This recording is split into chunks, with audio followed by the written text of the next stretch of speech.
Magandang araw mga kaibigan. Bigyan natin ng reaction opinion itong video posted by ABS-CBN News. Caption, ganito, an irate o galit Senate President Alan Peter Cayetano said there's no question that the Senate is under attack as he counters accusations that the shooting incident was staged.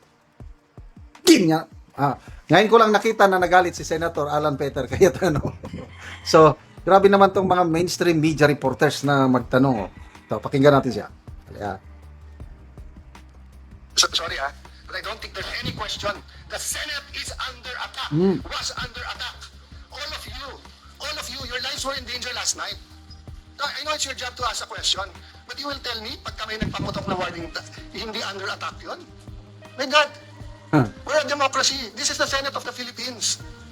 Please naman. Di Go. ba? Yeah. What do you think happens when there's no democracy? Who's the first casualty? The media. Wala lang media kapag wala. Di ba? Pag sinabing kami muna nagpaputok, umatras sila, or security guard ng GSIS yun, di sabihin nyo baka ito ay gawa-gawa lang, baka ito ay drama.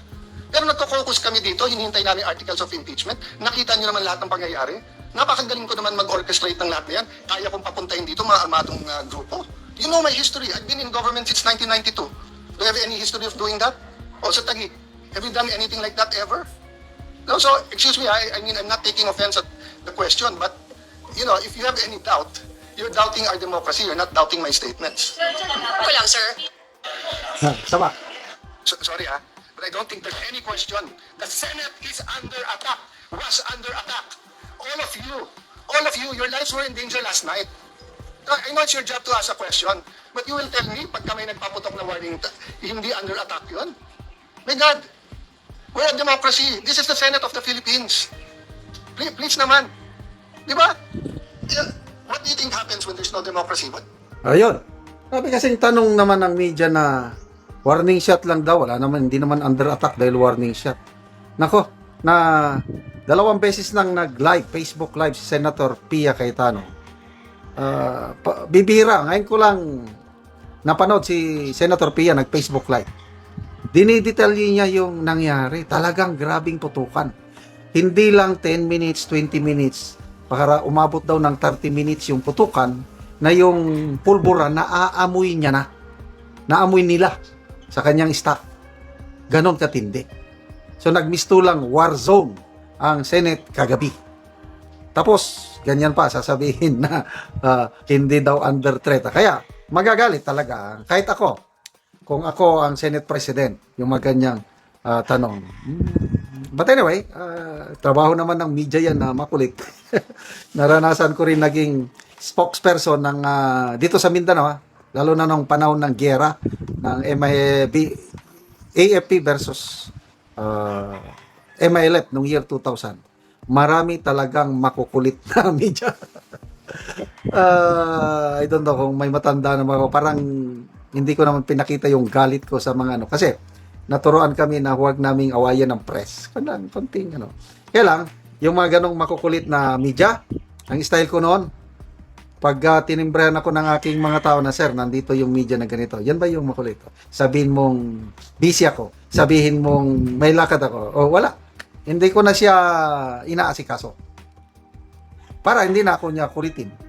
O, hindi siya makakuha ng informasyon.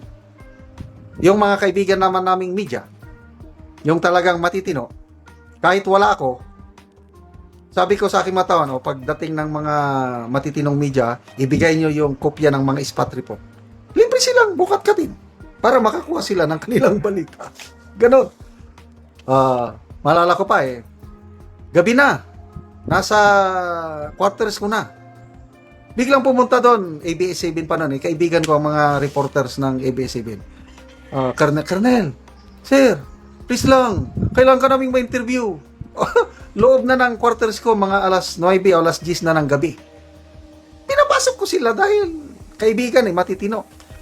Ni-interview nila ako, sabi ko, pwede ba huwag na akong mag-uniforme ng full uniform? Kasi mag-combat boots pa ako. Pwede pa pantaas na lang. Huwag nyo lang kunin, naka-short pan ako, naka-chinelas. Nasa loob ng bahay, okay sir, okay. Ganon. Mahirap talagang mag-deal sa mga media. Yan, may mga makukulit. Nakatikim kayo ng ano. First time naranasan, nakita ko na ginanon sila ni Supalpal. But anyway, mga pronouncement niya kanina, kinumpirma niya na gumagalaw ang minority.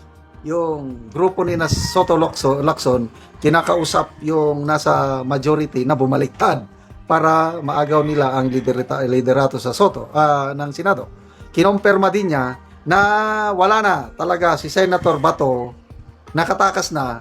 Binasa niya yung message message ng asawa ni Senator Bato na humihingi ng sorry sa pang-aabala ni Senator Bato sa kanila. O abala nga naman, abala na nakabuti sa nakakarami.